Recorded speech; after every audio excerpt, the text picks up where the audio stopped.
Welcome to The Newsworthy. All the day's news in less than 10 minutes. Fast, fair, fun, and on the go. Thanks so much for listening. Today, President Trump could sign the order for steel tariffs and the 2 new studies about the opioid crisis. Plus, International Women's Day and Amazon Alexa's random laughing. All that and much more in less than 10 minutes. And hang out today after the news for 3 Question Thursday. We're talking all about self-driving cars now and in the future. I'm Erica Mandy. Today is Thursday, March 8th. You ready? Let's do this. Today is the day President Trump is expected to sign the order to put pretty big tariffs on steel and aluminum. So an extra tax on imports of those metals coming into the U.S. It's a very controversial move ever since President Trump first brought it up last week.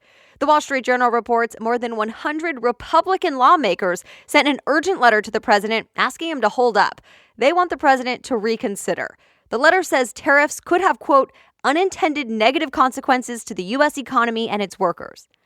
Remember, the president's top economic advisor also did not like this idea and has since said he's resigning. But before he goes, Gary Cohn was apparently trying to get exemptions for some countries, like our neighbors, Canada and Mexico. Already, European leaders are showing off plans for retaliation. Some White House officials told Fox Business that countries could potentially be taken on or off the list for these tariffs based on negotiations. So more details are expected as soon as today, when the president could formalize this plan. Some mixed reactions from surviving students in Parkland, Florida, when they got a visit from the Trump administration. Yesterday, the Education Secretary, Betsy DeVos, visited the school where the shooting happened. Some students and student journalists called her out for what they say was just a publicity stunt. They say she dodged serious questions and didn't take time to talk with any of the students. But not everyone agreed with that. Some students felt she deserved more respect since she could have a big impact on what actually happens in schools as Education Secretary. DeVos did say she thinks arming some teachers in some schools is a good idea, but also with proper training, and she says the issue is not as simple as it's been made out to be. Time reports DeVos also said she wants to go back to the Florida school at another time for longer conversations with the students. Well, it looks like the Weinstein Company is headed for bankruptcy after all. The Wall Street Journal says the potential buyer backed out for a second time. The movie studio Harvey Weinstein co-founded has had a rough road ever since all the accusations against Harvey. An investment company almost saved it to turn it into a new movie studio, but now it probably won't happen. The opioid crisis is only getting worse. You know, opioids, prescription painkillers that can have serious side effects. Think oxycodone. A new CDC report found the number of opioid overdoses in the U.S. has gone up about 30% in just 1 year. The state of Wisconsin saw a 109% increase. And there's more. U.S. News and World Report says a different study found opioids are actually not any better than the over-the-counter stuff like Tylenol or ibuprofen, at least when it comes to dealing with chronic pain. And obviously, Tylenol is a lot safer. So that winter storm in the Northeast brought thundersnow. It's a thing. Pretty rare, though. It's when there's lightning within snowstorms. The Weather Channel says heavy snow and strong winds hit yesterday and are expected to stick around again today in the Northeast. Thousands of flights were canceled across the country because of it. And remember, this is the second winter storm to hit the Northeast in just a week. All right, other things people may be talking about today. It's International Women's Day. It's meant to celebrate women's achievements and encourage people to take action toward gender equality. And it's been around a long time. It was founded more than a century ago in 1908. It started when more than 15,000 women marched in New York City back then, demanding voting rights, better pay, and shorter working hours. The Guardian reports women around the world are getting involved in protests this week, calling for more action and progress. And today, you may notice more people wearing the official color of International Women's Day. It's purple. Companies are also getting involved in a lot of different ways. The Google Doodle, you know, the animation on Google's homepage that often changes, has been featuring women's stories and female artists. And on Google Maps, businesses can now start promoting if they're women-led. But Google has faced lawsuits and investigations about gender discrimination. Oh, and one California McDonald's turned its golden arches upside down so it looks like a W. You may also see that on their social media channels. The company says it's in, quote, celebration of women everywhere. But Eater reports McDonald's has actually been accused of ignoring harassment allegations in the past. Barbie says it's honoring more female role models than ever before, with dolls modeled after women, like Olympic snowboarder Chloe Kim. Amazon's Alexa, the voice assistant to Amazon smart speakers, well, she's apparently started to randomly laugh. BuzzFeed says many people started reporting that they were minding their own business and then suddenly they heard what sounded like creepy human laughter coming out of their Amazon Echoes. But now Amazon is responding to this and trying to clear things up. The company says the voice assistant got confused and would apparently hear what sounded like the command, Alexa, laugh. So they're changing the phrase to something a little longer so it's not so confusing for Alexa. Now you have to say, Alexa, can you laugh, for it to happen. By the way, I apologize to anyone near an Amazon smart speaker right now. I'll stop saying her name now. But stay tuned for when she will be able to play the newsworthy. That should be coming very soon. Uber has self-driving trucks, and the company is now actually using them on the road for customers. Well, let me back up for a minute. There's something called Uber Freight. It's Uber, but for businesses that want on-demand cargo shipping. Truck drivers pick up those calls. Well, Uber also has autonomous trucks. And TechCrunch reports in Arizona, those trucks are working alongside the regular ones for Uber Freight. The self-driving trucks are taking care of the long highway part of the trip, and Uber says this will happen across the U.S. in the near future. And actually, we'll be talking more about self-driving cars and trucks in today's 3-Question Thursday, starting now. So that is it for the main news today, but as I mentioned, it's now time for 3-Question Thursday, where we get some bonus information from a different expert every Thursday. This week, we're talking about self-driving cars. What's happening right now? What should we expect in the future? And what's the real impact on our lives? Joining me with all those answers is Dr. Shawn DuBravac. He served as chief economist for the Consumer Technology Association for years, and now he's the president and founder of Astra Insights, which helps other companies deal with technological shifts. He's also the author of a New York Times bestseller called Digital Destiny: How the New Age of Data Will Transform the Way We Work, Live, and Communicate. So let's dive in. Hi, Shawn. Thanks so much for coming on the show. Hello, Erica. Wonderful to be here with you.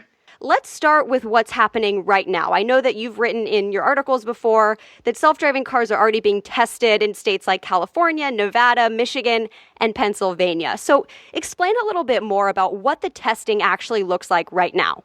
Sure. Really what we're doing now is acquiring tremendous amounts of data. So we're getting vehicles on the road in self-driving mode. They typically have a driver in the driver's seat, or at least a person sitting in the driver's seat who could take control of the wheel if needed. But for the most part, they're in self-driving mode, which means they're driving autonomously.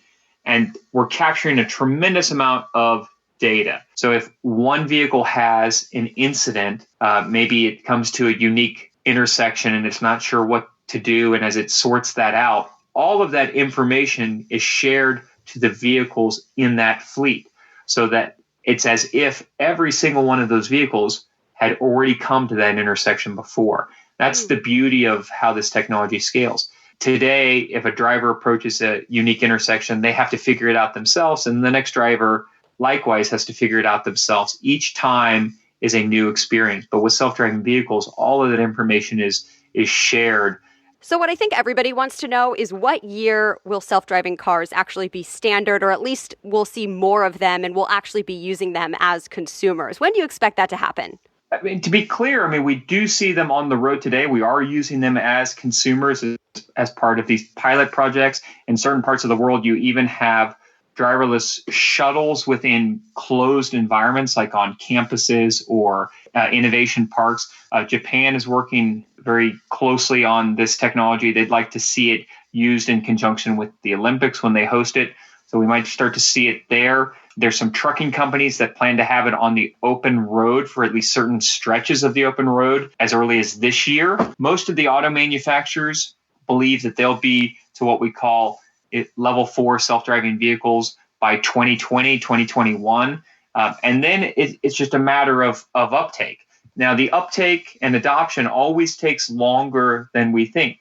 I think we're decades away from seeing a time where self-driving cars are standard, but I do think that we'll start to see us utilize self-driving vehicles within the next, say, decade or so. And these might be parts of a service like an Uber or a Lyft. They might be part of a transportation network. Again, maybe it's a self-driving vehicle on a college campus or within a certain stretch of the city. And would you say that people will not actually own their own cars then? Yeah, I think in that environment, it doesn't make sense to own your own vehicle, but you buy a certain number of hours. Maybe you're utilizing a pooling service. And when it becomes more common, will we actually get to sit back and enjoy the ride and read and watch TV? Or is it going to be where you still kind of have to pay attention and jump in an emergency? When we get to fully autonomous, fully self-driving vehicles, they will be drastically different than what we ride in today. They won't have steering wheels. They won't have gas pedals and brakes. All of that will be controlled autonomously by the system. We can customize that environment any way we want. We could put a desk in there so we could work. We could put a bed in there and sleep. We think a lot about the first order effects, but there's tremendous second order effects because all of a sudden, if I can start to use this ride time for other activities, then it might influence where I live. It might influence the type of jobs I take. It might influence where I go on vacation. All of these things are up for grabs, if you will, in an environment where the interior of the vehicle is drastically different. I've joked that you could put an infinity pool in there if you wanted to and swim laps on your way into work. Will the laws and insurance companies be able to keep up? Laws are definitely looking at these issues now. Clearly, some of the states are leading that charge. California really trying to push open the market for self-driving vehicles. But at the federal level, they're also looking at it. And insurance companies are clearly looking at it as well. This changes some of the traditional insurance paradigms. You might not need traditional insurance if you don't, for example, own the car. Also, it switches liability from consumer liability potentially to producer liability. Rather than the person driving the car, the person at fault might be the one who designed the vehicle, who sold the vehicle, who's operating the system. So all of the insurance dynamics start to shift as these environments shift. And just like the original automobile changed our society, self-driving vehicles will change our society. And it's my understanding you're a big fan of self-driving cars. You think it's a good idea. It makes sense. You work with the Consumer Technology Association. But tell us why it's such a good thing. Well, there's a number of reasons. Obviously, we improve safety first and foremost. Roughly 35,000 people die every year in vehicle accidents. About 15% of those come from motorcycle accidents.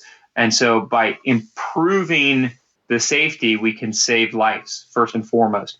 And most of those accidents are caused by human error. I also think it improves our quality of life as we can use those hours more productively, either producing, sleeping, catching up with friends. It changes entertainment significantly, so we can use that time for leisure. Those are just some of the factors. What would you say to people who worry about maybe jobs like truck drivers, for example, or the dangers of hackers being able to control our cars?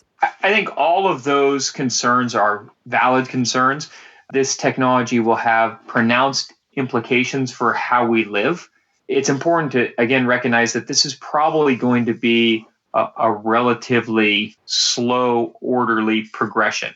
You only really notice the shift as you look back over time. Think about something like elevator operators. There was a time when we wouldn't get in an elevator without an operator. It was deemed unsafe. Now, for the most part, almost all elevators, at least here in the United States, are autonomous. Any final thoughts on the future of self-driving cars?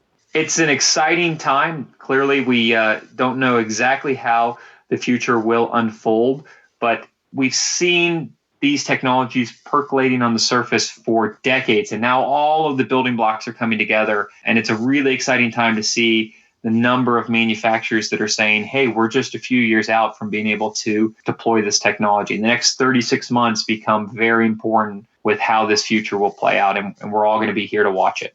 Thank you so much for your time. Great to be here with you, Erica. Thank you. And you can follow Shawn DuBravac on Twitter. It's just his name, Shawn DuBravac. I'll also link to his website in today's show notes, where you'll find several articles about technology today and in the future. Of course, you can also find links to read more about any of the news we talked about in today's episode. Just head on over to thenewsworthy.com. That's thenewsworthy.com. Then click episodes and click on Thursday, March 8th. Thanks so much again for listening. The Newsworthy is ready for you by 4 a.m. Eastern Time each weekday. We'll chat again tomorrow. Have a great day.